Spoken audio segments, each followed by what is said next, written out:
So here we are at the very last lecture series for our course, BI203, and this is the very last look at evolution, but this time from a human perspective.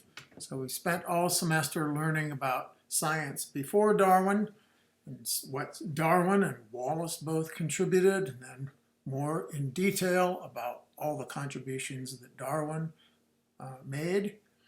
Then taking a look at some of the real details about evolutionary thought today in a new neo-Darwinian perspective in which we integrated genetics along with Darwin's ideas and better understandings of how evolution works. And now finally, we want to put all of this in the perspective of our own species. So that's what this is. This is a look at that.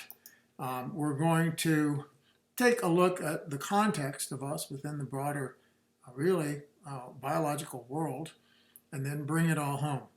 Now, this information is the 50-point exam information that will be included during the final exam period, along with the 100-point comprehensive final. And remember, you can go to the college portal website for our class and find information for helping you to study for the final exam. All right, well, let's take a look. This, you can see, is from chapter 34, parts of chapter 34. Really starting back very, very, very broad, in which we look at all of the diversity of life. And we're looking at then the three main domains of life, and knowing that we clearly belong into the domain Eukarya. And then within the domain Eukarya, we find different kingdoms. And of course, that's our kingdom down here, illustrated by another ape. When we looked at classification of our phylum within zoology, the zoology class, we looked at this diagram in which we see our phylum, phylum Chordata. Here, outgroup the echinoderms. These are all collectively, these two phyla, echinoderms and us, are together the only members of a group that I hope you remember. And the answer is deuterostomes. We have a type of development that unites us together, us and the echinoderms. Then within our phylum, three subphyla, Cephalochordata, Urochordata, and the vertebrates. Within the vertebrates, then we have those without jaws, and that would be hagfish and lamprey. Then those with jaws, so we are clearly a chordate.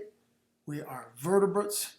We are gnathostomes right here. We are technically within the group Osteichthyes and the lobe fins in particular. Finally, down here, we are the terrestrial version of a vertebrate, so we are tetrapods. And then within the tetrapods, we are amniotes because of our type of development. So amniotes, you'll recall, have 4 extra embryonic membranes. See if you can remember what those are. An amnion, so an amniotic sac that surrounds the developing embryo, a fluid-filled sac.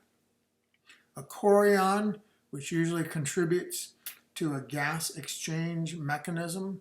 It might be something on a chicken egg or another kind of reptile egg, or it might contribute, the chorion, to part of our placenta in placental mammals. An amnion, a chorion, a yolk sac. Now, we have a yolk sac in humans, but we don't have yolk, and so that's one of those developmental inertia examples in which something continues to develop in us even though it doesn't have any function. But yolk sac is the third, so amnion, chorion, yolk sac, and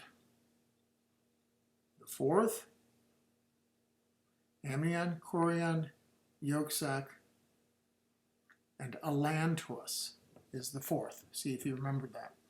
The allantois also contributes in us to a membrane, the placenta. In a chicken, it's called the chorioallantoic membrane that's used for respiration. And our allantois also contributes, I think, to our placenta.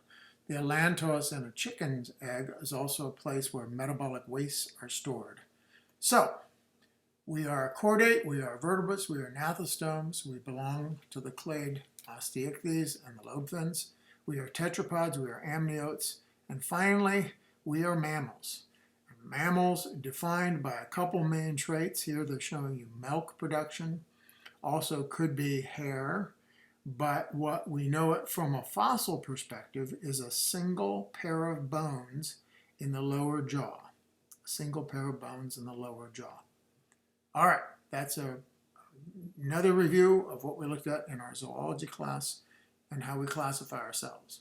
Then within the mammals, you can see about 5,300 species, ever growing. We make more discoveries, but of course some are going extinct. We've talked about this already. Mammary glands producing milk, hair.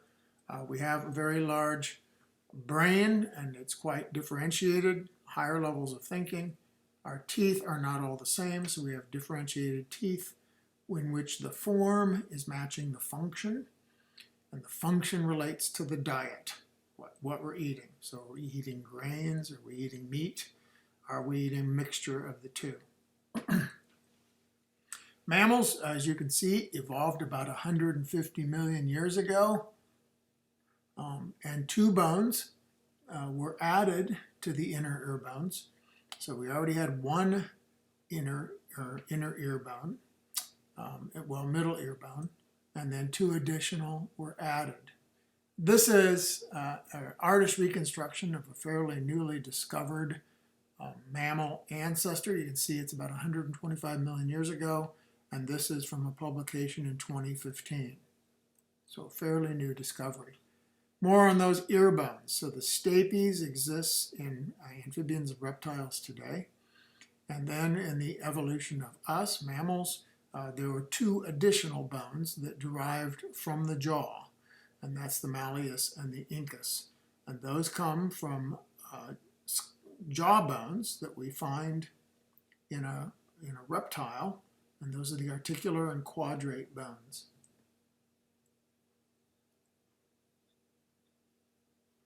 Three groups alive today of mammals. We talked about this again in zoology. Monotremes, I hope you remember, as a small group that includes egg-laying mammals. Marsupials with a pouch, so you're thinking Australia, but don't forget that we have a marsupial right here in Illinois, a natural marsupial that came up, we think, from South America, and that would be a possum. And finally, the placental mammals, which is us, which is by far the largest fraction of living mammals today. Mammals were very rodent-like for, almost the first 80 million years or so. But then after the extinction of the non-avian dinosaurs, about 65 million years ago, mammals underwent an adaptive radiation and took over so many of the ecological niches that were occupied previously by some of those dinosaurs. Here looking at some of the mammalian diversity, I had mentioned the small group of monotremes, of which we recognize 5 species, a little over 300 species of marsupials, and a little over 5,000 species of placental mammals, eutherians. So in this cladogram, you can see largely that the most ancient group are the monotremes, and then that gave rise to the branch that gave rise to marsupials and eutherians. Just taking a look at what each of these groups consists of, we're going to go through this kind of quickly. You can always go back and look at things again. That's one of the joys of recording this. Monotremes, I said 5 species, and they include echidnas and the duck-billed platypus. So maybe you know what these animals look like, maybe you don't. This is an echidna. They're fairly large animals, almost the mass of a cat, a house cat. You might have maybe a third of a meter long or so. In length, sort of a loaf of bread size, but certainly not mass. They're little dense guys, and of course they have these little spines all over them. I once was, a long time ago, almost 25 years ago, we were down at the St. Louis Zoo. My kids were small, and we went to the petting zoo, and I could not believe what was in the petting zoo. And the answer is a full-grown echidna. They had it in kind of a sandbox situation, so I went over and you could actually pet it. And it would be good to pet it from head to tail because the spines were directed in that direction, and so you could pet it with the spines. What a delight. Here, a duckbill platypus, and the duckbill platypus has the very, very unique face that allows it to sense worms and crayfish in streams. So here are some of the details about monotremes. They do produce milk, but they don't have nipples. And of course, laying eggs. There's what a full-grown echidna looks like, and down here in the corner, in between this person's fingers is the egg with the hatching out, amazing hatching out echidna coming out of one of these eggs. Just such an odd critter. We, I think, grow up thinking about organisms falling neatly into groups and can't imagine that professional biologists would ever struggle to classify something. But yet here we see organisms alive today that have some of the traits of the ancestors and of their descendant groups. And that would be certainly a duckbill platypus. So they're aquatic. When I was down in New Zealand, they do not have duckbill platypus in New Zealand, but I spent some time with some graduate students who had first flown into Australia, in which they got to wander around Australia, and being zoologists, they knew where to wander around to see some of these exotic species. And they said that there was a park where they said you had a duckbill platypus viewing area, and lo and behold, they got to see duckbill platypus in the wild. And I just thought that was spectacular. I was so happy for them, and I would love to do that as well, but I didn't get the chance because I was only in New Zealand. Marsupials we know all about from Australia. As I said already, possums in our backyards. Kangaroos and koalas should not be in our backyards, and instead you should have to make your way down to Australia to see these. Embryos are coming out, giving birth very early, and then they crawl up into the mother's uterus.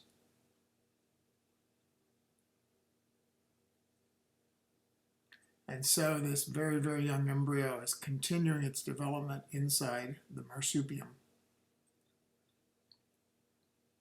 Here we see at the top a young brush-tailed possum. This is the critter that was wildly abundant on the roadsides I was telling you about if you made it to the New Zealand talk.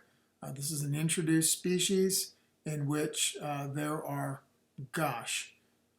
many millions of brush-tailed possums throughout New Zealand, sadly. And here we can see them nursing inside the marsupium. And the bandicott down at the bottom just as well.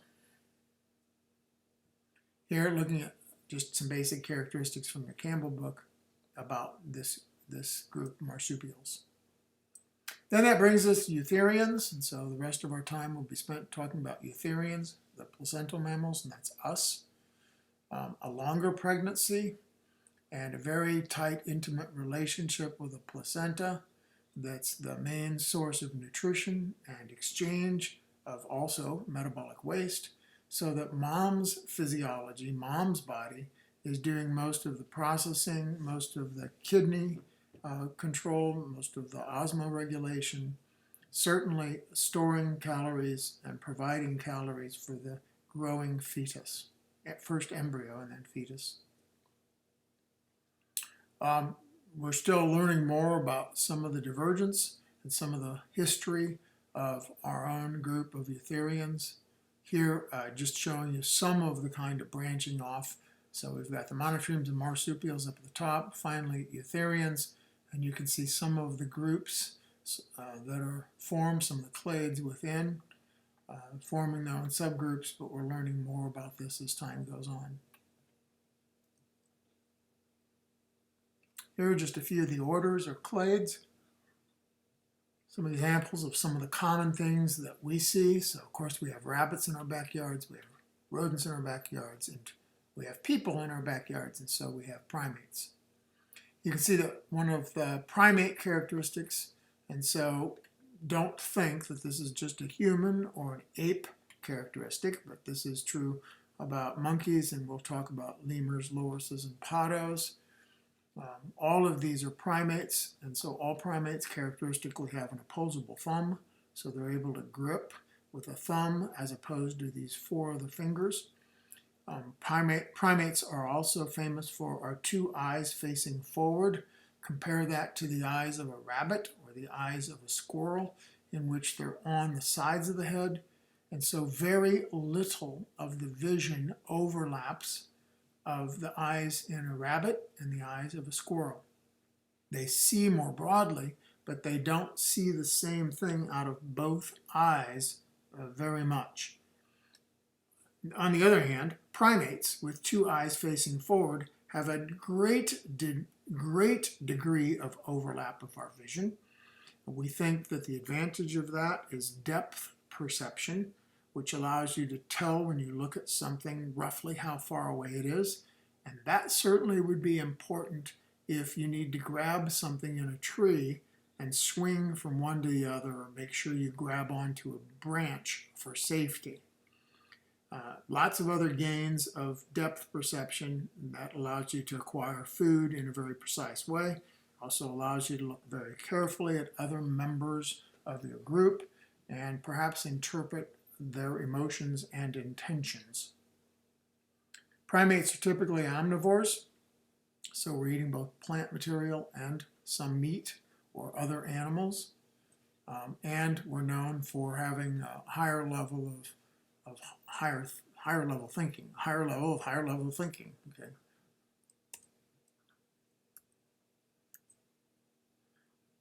Now going into some of these characteristics of primates. So looking at some of the primate groups.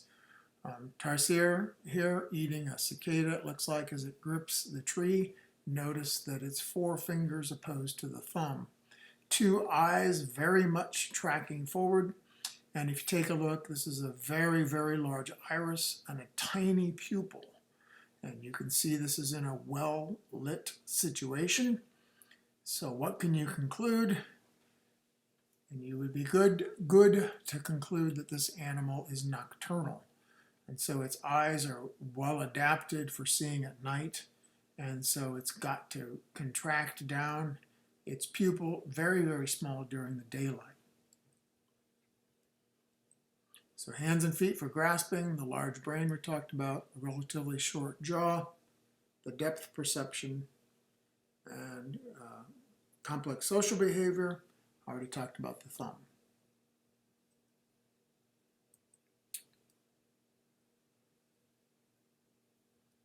So we just looked at tarsiers.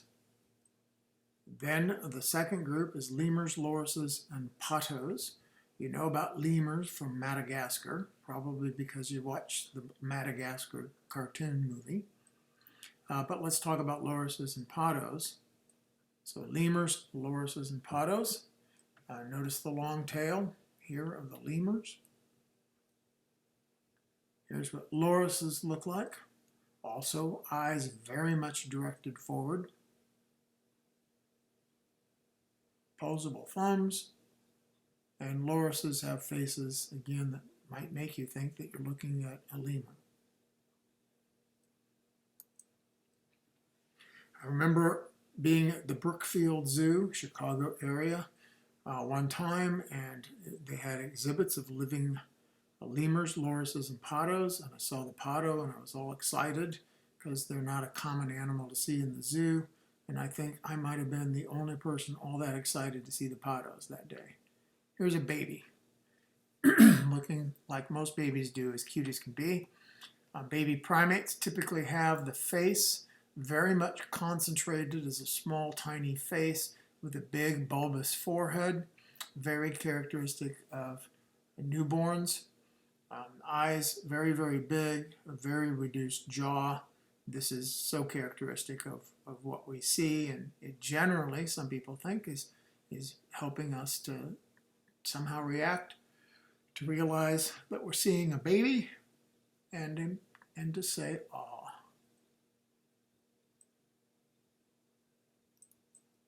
So, took a quick look at tarsiers, lemurs, lorises, and pottos, and finally that leaves us with anthropoids. So monkeys, apes, and humans. I'm going to guess that many of you, if I asked you what were primates, you might have guessed monkeys, apes, and humans and left off these two other groups. That would be pretty common. I probably would have done the same thing. So before we go on, here's something that I like to have students spend some time with, and that is to consider the hands and the feet of anthropoids. And goodness gracious, when you look at the hands and feet of humans, you notice clearly that there's a gap between your thumb and your other fingers. You notice that is the same arrangement here in the feet of primates.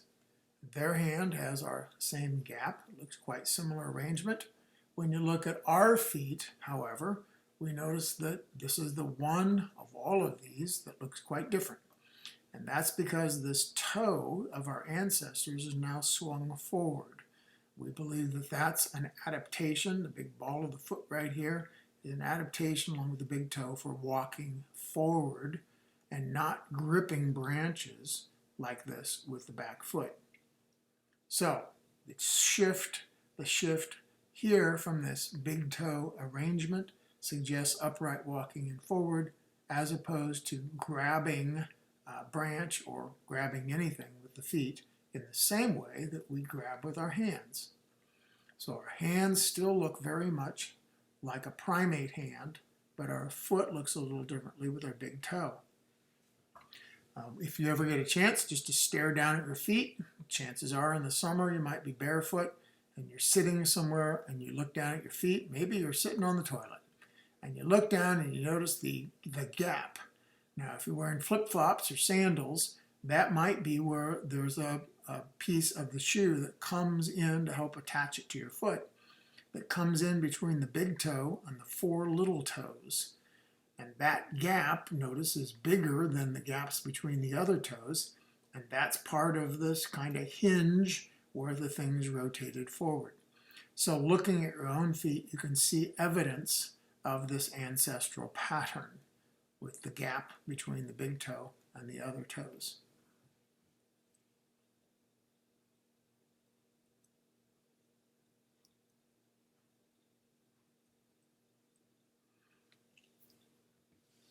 So, tarsiers seem to be some of the oldest of the anthropoids. About a 45 million year history, as you can see, and that tarsiers are, as it says, more closely related to anthropoids than to lemurs. So, here's that cladogram showing exactly what I just said.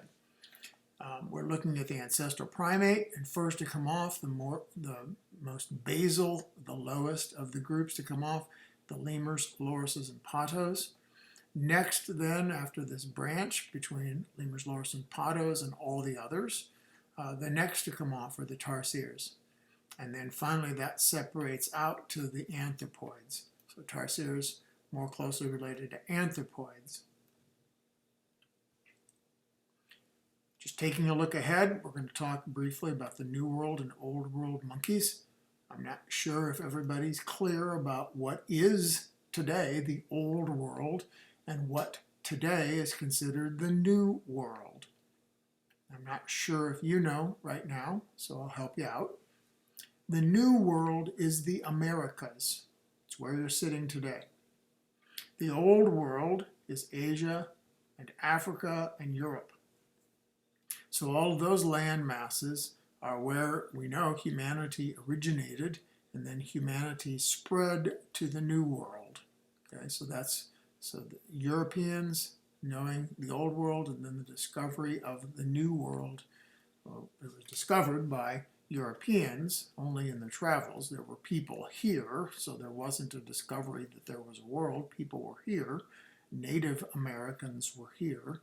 But Europeans come over, and I think that's where the New World idea came from. Then we'll talk, remaining down here, about these anthropoids in some detail, and then we're going to take a look at our own human evolution. So first, monkeys, certainly evolving in the Old World, Africa and Asia. Then monkeys made their way, says about 25 million years ago, to the New World. I just saw in the last week some evidence that some of the great apes may have also made it to the New World. And it was a little bit older than this, so we'll have to see how that develops and how those fossils come to be. We don't have any great apes living naturally in the New World except for humans, in any case. All right, New and Old World monkeys, each went on their own adaptive radiations, and there are distinctions between Old and New World monkeys. Here, just showing you simply enough some of the differences. They all have tails.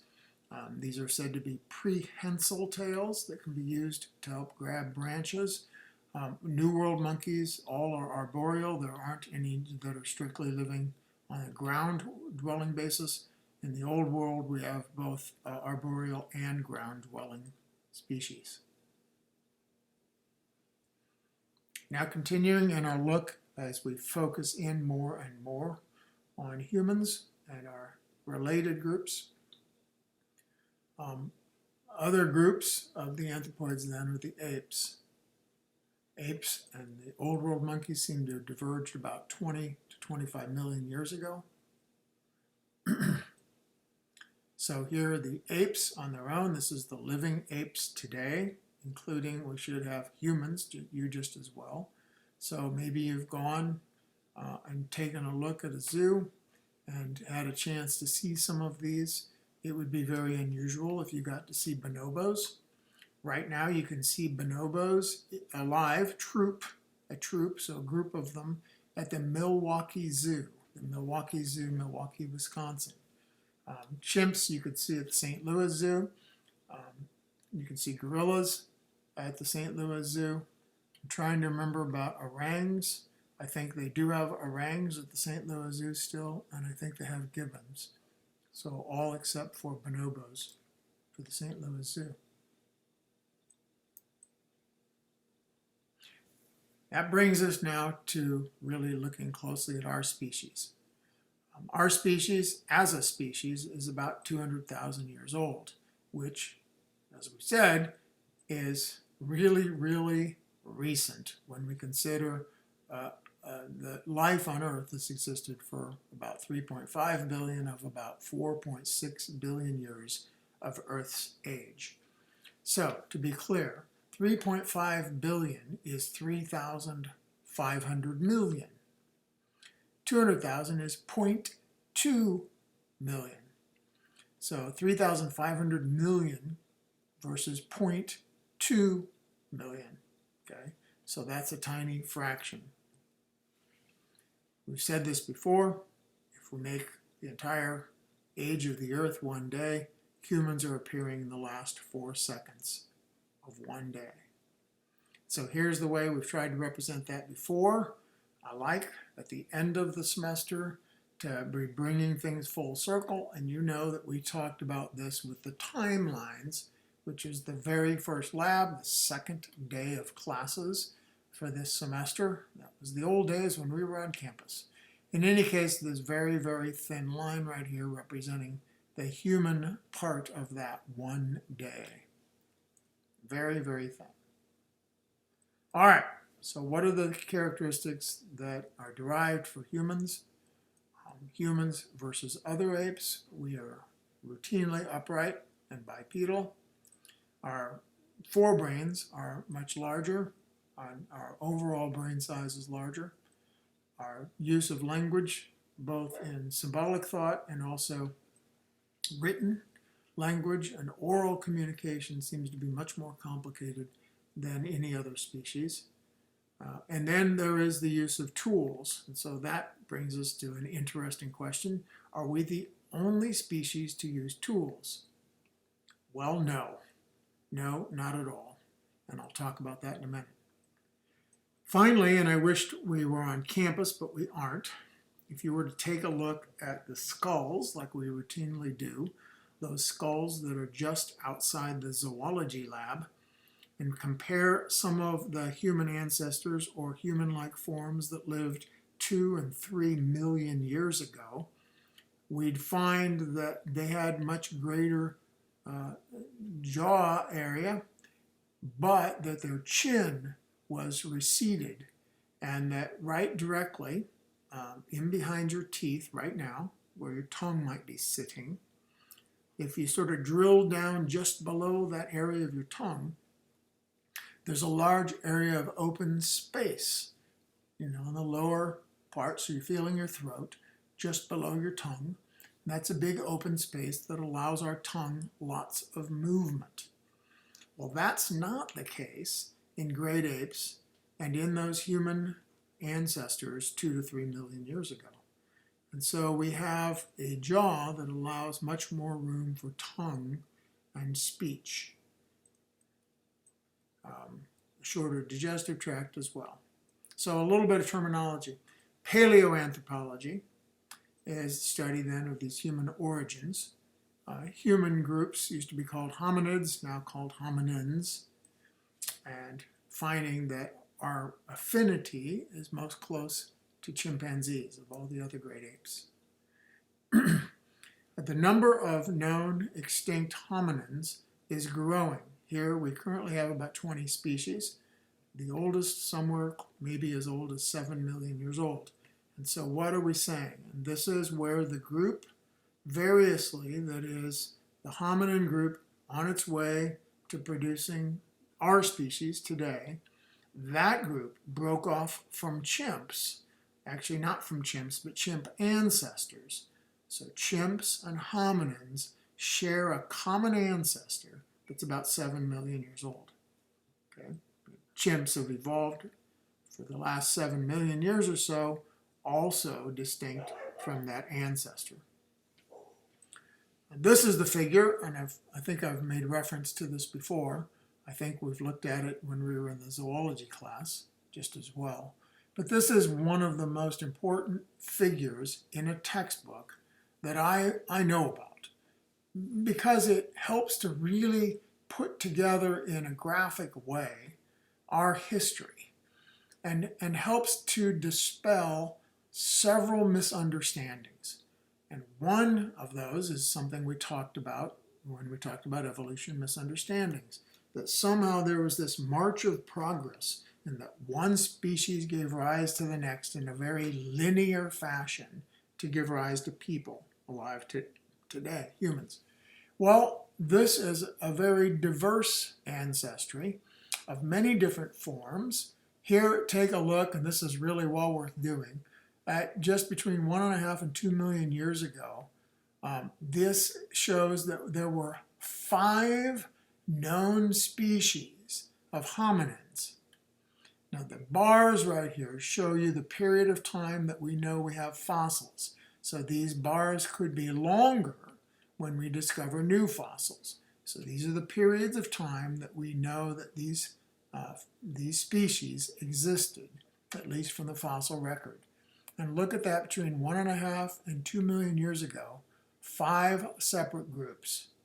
So when you have that linear march of progress, one to the next, like dominoes lined up, that suggests one species giving rise to another in a very simple fashion.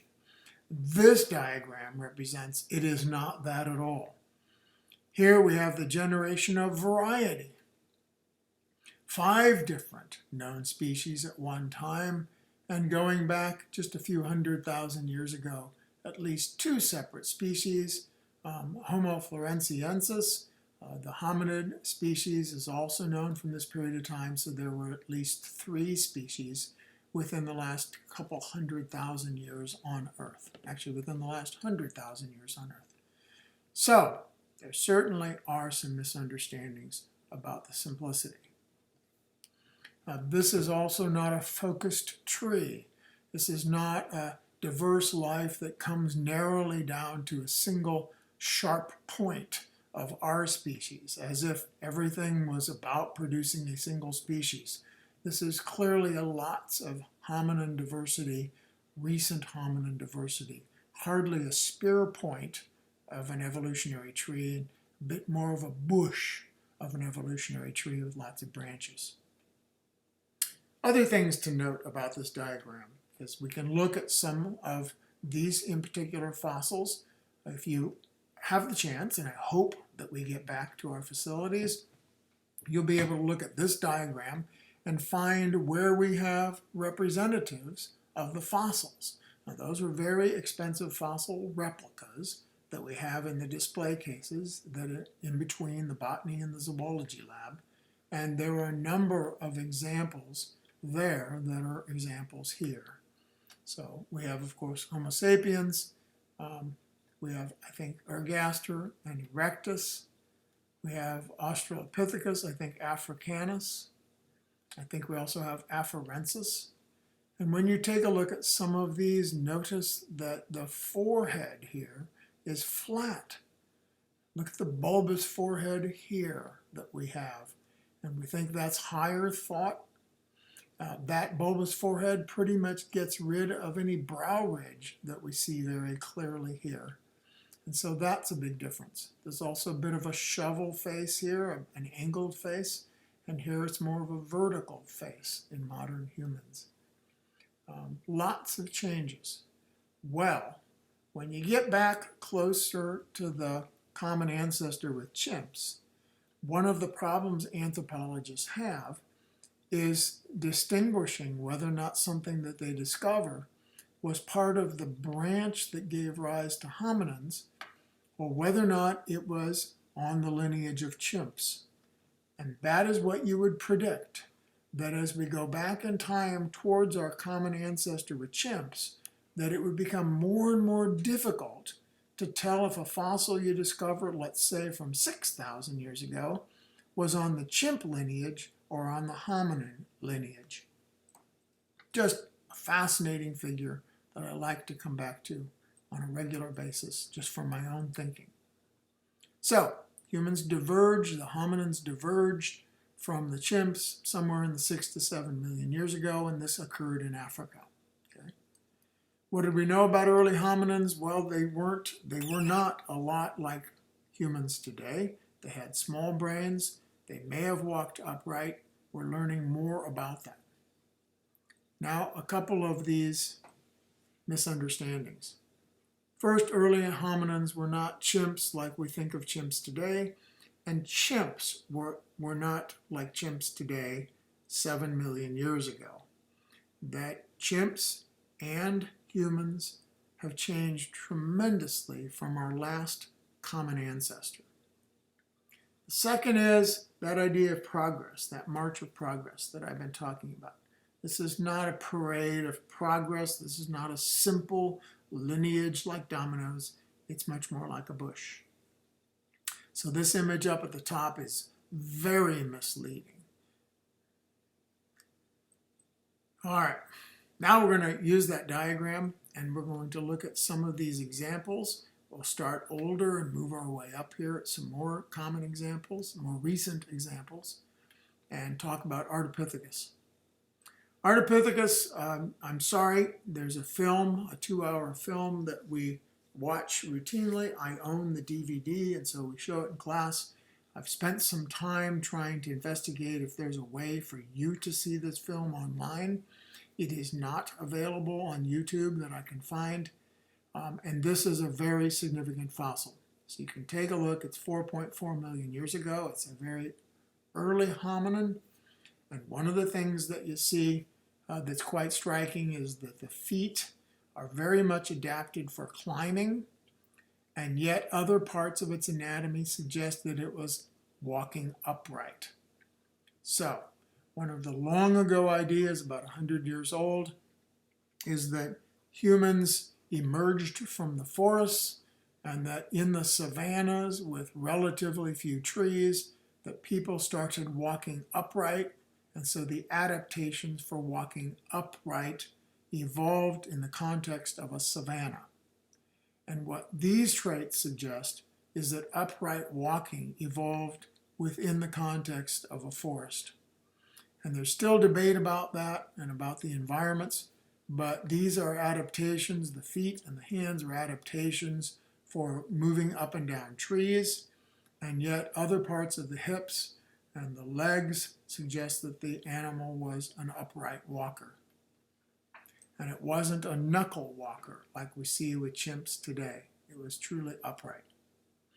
The brain, the forebrain, was smaller.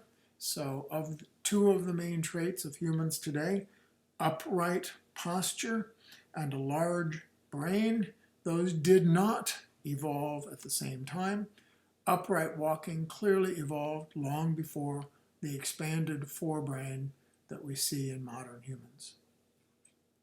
So what do we know about these hominins living between 4 and 2 million years ago? So here you can read a little bit about that. So upright walking, small brain. Here's an Australopithecus from 2.5 to 3 million years ago. Here's another from even earlier, from 3 to 4 million years ago. So the genus Australopithecus spans at least 1.5 million years, that genus. And here are footprints from about 3.5 million years old. You can put your feet in casts made from these footprints. You can put your feet in those impressions, those replicas of these footprints, up at the Field Museum. And you'll notice that there's a smaller human walking with a bigger human. And we think that this is a parent and a child. So it's a lot of fun to be able to put your feet in the impression of feet from so long ago. This, we think, was a time of volcanic eruption, and that there was some rain. Someone walked through. The ash maintained this shape and then solidified into eventually rock that we could uncover. Here might be what Afarensis looked like. Upright walker, here pretty muscular. And over here you can see the ability still to go up into trees.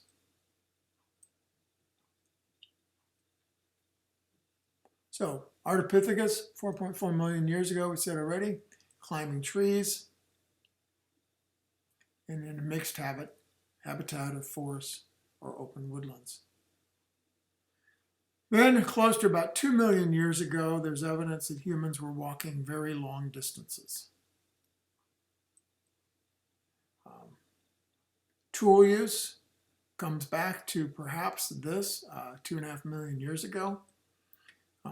But there's a question about whether or not this represents tool marks coming across, perhaps cutting meat off of a bone, or could these be caused by toenails of some other animal might be digging up bones. And so it's difficult to know whether or not marks like this are clearly tool use or whether or not these might be scratches. Okay. So this photo, it says, is showing human tool cut marks from 3.4 million years ago. I think the evidence from 2.5 million years ago is a little stronger. That's why this 3.4 million is a real question. Well, how about tool use? Well, as you can see, and this is from Jane Goodall's website, Jane Goodall made a discovery in October of 1960. Jane Goodall was set out by Leakey. Dr. Leakey suggested that Jane Goodall go out and study chimps in the wild for a little insight into human ancestor behavior. When Jane goes out, she has to spend a long time, months, gaining the trust of the chimps. And then finally one day, she's watching and she sees David, a chimp she had named David, go over, and as you can see, he took a piece of grass, he ripped the leaves off, he shoved the stem into the mound. Then when he pulled it out, there were ants that were clinging to the stem, and he then, like a shish kebab, ate the ants off of the stem. And so David was using the stem to sort of fish for insects or probe the mound for insects. Jane discovers chimps are actually picking leafy twigs, stripping the leaves, and making a suitable tool. This was clearly then modifying a portion of the environment with a specific intention, here to be able to get ants. And it's the, as she writes, the crude beginning of tool making. And as she notes, in 1960, until that time, it was thought that only humans used and made tools. And so our species was defined as man, the tool maker. Louis Leakey, her mentor, got the information and famously responded with what is in blue. Now we must redefine tool, redefine man, or accept that chimps are humans. Now we know that a variety of critters make and use tools. Here's an orang using a tool, splashing in the water to get something. There's the chimp doing the termite probing. And here, and I had a chance to do this at, I believe, the Houston Zoo, they've made a mock-up of a termite mound. And on the other side, over on the back side over here, of this replica of a termite mound, they actually have little tubes of yogurt. And the chimps shove this in, they get a little yogurt on the stick, and then they pull it out, and they can lick the yogurt off. And it's a way to show that kind of behavior. But that way they don't have to keep a whole bunch of ants inside this contraption. All right, now we're going to look at specific species within our genus, the genus Homo. This, as you can see the time range at the top, is one of the earliest species within our genus. They are known to have had tool use, and so sometimes the handyman idea is coming along. So compared to Australopiths, we see then the expansion of the brain, the shorter jaw, and here we can see the position of Homo habilis down here, as well as Homo ergaster over here. And this is the final group that we'll be looking at.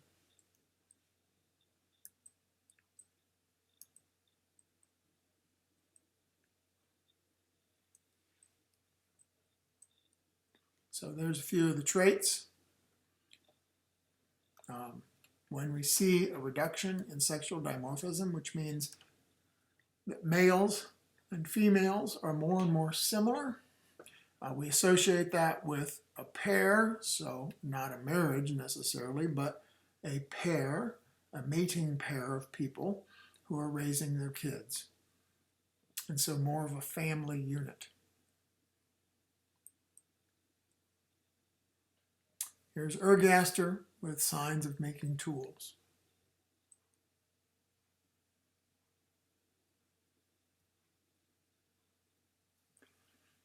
So, it turns out that emigrations, migrations out of Africa, have occurred repeatedly in human ancestry. And so we have about 1.8 million years ago, Erectus arises in Africa and then leaves Africa. And Erectus, we think, went extinct about 200,000 years ago and made their way on down to some of these areas, parts of Malaysia over here. So we have about 2 million years ago, ergaster coming out, and then Erectus, and so that might be, we're not sure about those relationships. A little earlier, maybe, Homo habilis also was in Africa, and then ergaster leaves. And that's the migration out. So this is Erectus's range then during this period of time. Whether or not Erectus made it into Europe, into these southern parts of Europe, these are all details, I can tell you, that we're making new discoveries all the time. How about Neanderthals? This is a very recent group. We know that there was interbreeding between Neanderthals and our own lineage, and that some of us carry some of these Neanderthal traits. They seem to be well adapted for a colder environment, so a lot of their traits were adapted with that, and they're doing some more modern cultural things, such as burying dead, maybe having traditions, cultural traditions, hunting tools, but went extinct about 28,000 years ago, and we think that might have been associated with climate change. Who knows how much competition was going on with modern humans? And then, like I said, there was gene flow between them. There was another group, by the way, that really, I don't know that the textbook talks about it. There's a small group, a small group of fossils that we know about, I think out of Russia, and that this was yet another, maybe a separate species of human beings, and that there's a suggestion that all of these groups, so that other species, the newly discovered species known only from a couple bones, and that Homo sapiens and Neanderthals, we think, were all interbreeding. So Homo sapiens in Africa and then departing. Here, 160,000-year-old Homo sapiens.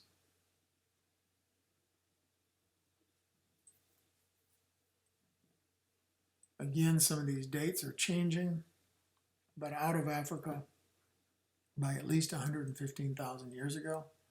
And then making it to the Americas, and there's questions even on that. The more traditional story is that they're coming across the Aleutian Islands now. There was a land bridge there that they could make it all the way from essentially what is today Russia over to Alaska, and then down along the Pacific coast, and making their way down then to Central America, eventually in South America.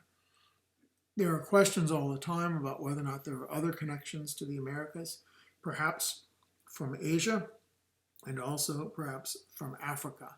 And so these are ongoing debates about things that we're still discovering, and in your lifetime there might be some very exciting discoveries as well. Then we have Homo floresiensis, and this is the species, again, that I mentioned to you. Sometimes they're called hobbits. They're diminutive, they're smaller in size. That may be an adaptation for island living, in which generally we see a reduction in size of people and critters living on islands. There are exceptions like the Galapagos tortoises, but there are miniature versions that do arise.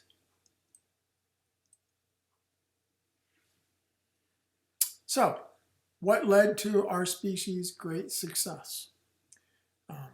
Well, certainly having higher cognitive thought would have allowed lots of things, but what did we do with these big brains that were so important?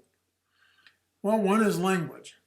So we can track some of this evidence. The FOXP2 gene, which we think is important to language development, underwent a lot of natural selection within our species. And once you have good oral communication, you can pass along an awful lot of acquired knowledge. And you can do that through, of course, oral traditions, telling stories, and you can communicate perhaps more effectively and perhaps over longer distances with detail. So a lot of the symbolic and sophisticated thought, this is really a cultural evolution trait that allows us, again, to accumulate knowledge and pass it along from one generation to the next. This is the kind of stuff that I find very impressive. This is a tabulation of sorts. You know that you might be creating a tally in which you put four marks down and then do a cross to make the fifth and keep counting that way. This looks like someone was counting something. On the other hand, it might just be a pattern that someone was creating, but a 77,000-year-old human carving. So that's some degree of thought and imagination. This is not an animal that's just reacting quickly to its environment, but is capable of higher thought. Then we look at some of the ancient cave art, and this is very sophisticated. I was looking at some replicas of some of this art, and that's at the Smithsonian in Washington, D.C., where they've replicated some of this, and it's simply very impressive. I'm very moved by these series like this that seem like they're scenes out of a movie, and that they suggest motion, leaping forward. Here, one, then expanding and expanding, and notice they're getting bigger, so maybe they're also getting closer. Here, a whole series and something that looks horse-like, and a rhino down here. These faces and the way they've drawn these faces, that's beautiful. That looks very lifelike to me. So that's very impressive. Honestly, I wish I could draw this well. And this is more than 30,000 years old.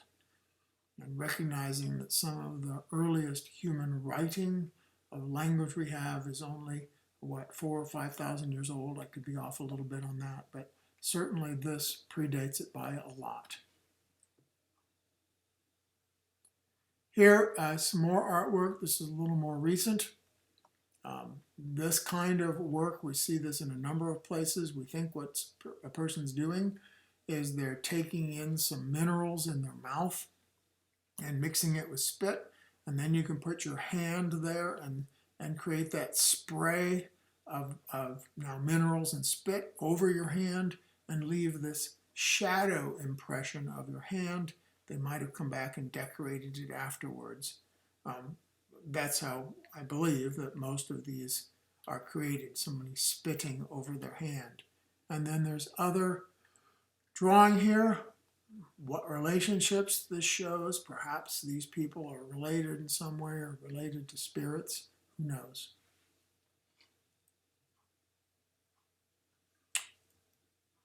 This kind of artwork we also see even in Native American areas. I was in the western United States.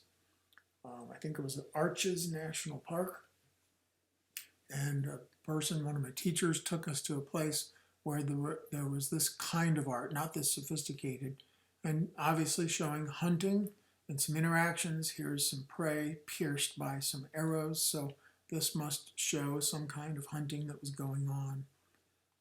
Very moving to think that you were thinking like someone from so many years ago. So, here we are putting our own species in context. We started out doing this with our timelines. We've looked at now eventually cultural evolution is one of the greatest properties of humans to have emerged, the ability to pass along so much detail. Now with technology, we're able to write things down, and goodness, I was thinking about this today, the simplicity of going into a Google search engine and entering a term or an idea and quickly being able to tap into so much information so quickly. It's really think about the internet as potentially a library of knowledge that connects everybody on Earth who can access that kind of technology. So we have come a great distance. We have come a great distance over a long period of time. Another way to think about all this is the unbroken chain of success. We've traced then human ancestors of our species to about 200,000 years ago.